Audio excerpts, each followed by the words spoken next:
How to edit photos in Picsart. Want to bring your photos to life? Here's how to edit them easily using Picsart on desktop. First, log into your account and click Create or Edit a photo from the home dashboard. Upload your image and it will load into the editor workspace. Now explore the tools on the left. Use adjust for brightness and contrast, crop to resize and filters to set the mood.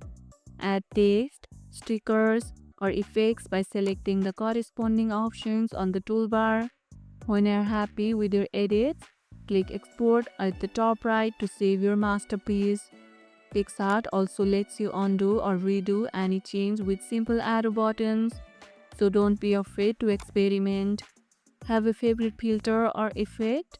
Drop your recommendations in the comments below. And that's how you can edit photos in Picsart. And if this video helped, hit the like button, share it, subscribe and leave a comment. Thanks for watching and I'll see you in the next one.